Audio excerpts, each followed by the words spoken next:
we have looked at a very strange story related by not one but two medieval chroniclers. The Suffolk village of Woolpit was visited by two children. They didn't speak English and they were green. Even though the younger one died, his sister survived, lost her strange colour, married and lived a long life. We've seen Woolpit, where they arrived, and nearby Bardwell, where they met local nobleman Richard de Calne. We've tried to find a reason for their odd colour. That green was prasinus. It's the colour of the leaves of leeks. It's a very dark vegetable green. We've wondered why Ralph of Coggeshall wrote that they had come through a cave when Suffolk doesn't really have any. And we've delved into 12th century folklore to see if the children could have been fairies.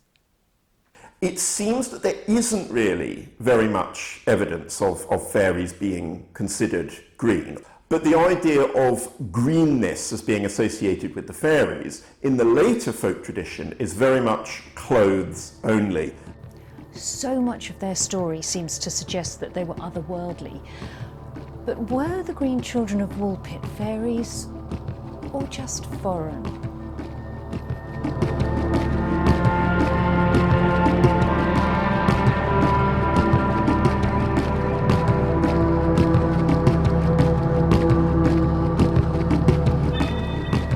So far, we've put the arrival of the Green Children of Woolpit to around 1154. But an article by Paul Harris in Fortean Studies Volume 4 suggests it may have been a few years later. In October 1173, the Battle of Farnham was fought between forces loyal to King Henry II and others loyal to his oldest sons. The rebel force had been joined by Flemish mercenaries from the Low Countries, just across the sea from Suffolk. The rebels lost the battle and the mercenaries were cornered and killed by the local peasants in swampy land near the River Lark. But there were other Flemings living in the area too, people working in the cloth trade. Had those reprisals from the locals spilled over to the families and workers living nearby? There were indeed reprisals in 1173 against the Flemish mercenaries who had come with the Earl of Leicester's forces at the Battle of Farnham that took place that year. They were basically massacred by the victorious English royalists and set upon by the local peasants. One record is that the survivors were locked up in the cellars of Bury St Edmunds Abbey and starved to death, apart from two who prayed to the brand new St Thomas Becket and got their freedom. Could our Green Children have been Flemish residents escaping from a massacre? You first of all have to accept they were Flemings. You have to accept they're not only Flemings, but that they were resident in England Flemings. They weren't pilgrims or Flemish merchants coming here, that they were actually living in England, possibly at Farnham St Martin, that they were in the cloth trade in some way, clothiers. You then have to accept that this reprisals against Flemish mercenaries extended to a resident population of Flemings in the villages around Woolpit, for which there is no evidence whatsoever. Harris also suggested that the families could have dyed themselves green for camouflage while they were escaping. After all, weren't the Flemings famous for their beautiful blue-green cloth? There are various comments about the dye stuffs they used, particularly green, actually. That they made marvellous blue and bluish green and green cloths in particular. So one does actually wonder whether it was the greenness of the cloth caught people's eyes as much as the greenness of the skin of the kids. Without modern dyes, it isn't straightforward to make green. It's a two-stage process, basically. You dye with woad to make blue, and then you re-dye with yellow. Paul Harris suggested the green dye hypothesis, but he did prefer the anemia chlorosis theory to explain the children's colour. In general, I really like his approach. He tried to get very practical about a subject which had, up to that point, attracted a lot of mysticism. But there are clearly some outstanding issues with his hypothesis. Something else I've been wondering: which language and clothes would confuse a cosmopolitan bunch like the 12th century people of East Anglia? I love dark folklore, and I'm guessing because you're here that you do too. Let's stay in touch. All of my socials are listed below. And remember, if you want to help the channel, then like, share and subscribe. Enjoy. Oh, absolutely. I mean, for a start, Flemish and the various dialects of the Low Countries at that time were far closer to mutual comprehensibility with East Anglian English than they were later. So I think the idea that if somebody had come along speaking Flemish, that people wouldn't have been able to make head nor tail of them, I don't think, that doesn't stack up to me, not for that era. And I think they would recognise Norman French, clearly, and they would recognise Latin, because those are things that they would hear in church, or they would hear from the gentry and nobility. You've got, variants of Norse being spoken by Anglo-Danish communities. I think, when we look back at the Middle Ages, it's always really important to bear in mind this is a much more linguistically diverse place than modern England. If we're talking about a marginalised community that spoke an incomprehensible language, could the Green Children have been Jewish? There was a Jewish community in Bury St Edmunds, and another one up in King's Lynn, and indeed both of them suffered in the 1190s from pogroms and expulsion, but they had been there some time.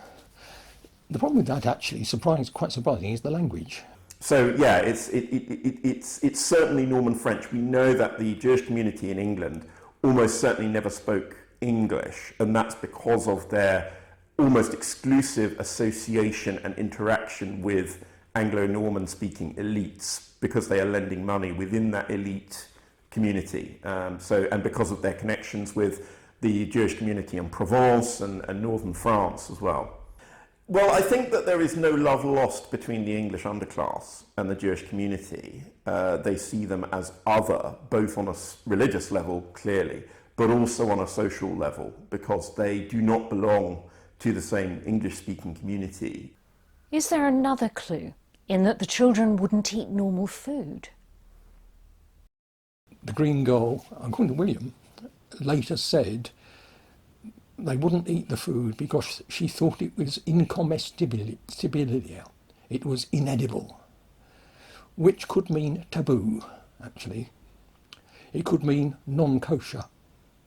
It could mean food the children either didn't recognise or were doubtful about, or had some good reason for thinking they should not eat it. Perhaps this introduces the idea that the children may have thought the food was taboo rather than inedible. Were the children from the Middle East and not Jewish, but Muslim? But the accounts are clear that the children turned up at harvest time, midsummer. If we stick with the idea that they arrived in 1154, Ramadan that year was in European winter. So, another blind alley. They did eat beans. Those would have been broad beans at that time in history. Other varieties were yet to be introduced to England. We also know that the boy died of an illness. John Clarke has looked at a genetic condition called favism. It's a reaction, an allergy to chemicals in beans, broad beans. And it's not only from the beans themselves, it's from the skin of the beans and even from the pollen of the bean plant. So kids who have this genetic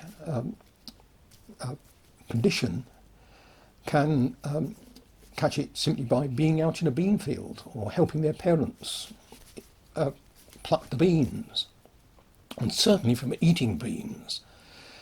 And it is a genetic trait that is widespread in the Eastern Mediterranean, from Greece, the Levant, North Africa. Perhaps that's where they came from. And two things that might be thought about is the Crusades, and the other people who came from that area, of course, are Jews. Jews of the diaspora. So presumably the Jews in Anglo-Norman England might actually carry that gene, which is something I hadn't thought about until very recently. Fafism can cause anemia, has variable results depending on the sufferer, and is X-linked, meaning it's more likely to be suffered by boys because they don't have a functioning gene to balance out the non-functioning one. In short, we still don't have much of an explanation. We can't just write off the people of East Anglia as a bunch of gullible yokels. They made a good living from textiles and knew all about the readily available ones. Who knows what kind of exotic cloth would have confused them? And they would have been familiar with the sounds of many languages, and between them, able to speak several. But in a pre-scientific world, did they know the difference between fact and myth? Next time, I'll be working out how 12th century stories were spread and the worldviews of the people who transmitted them.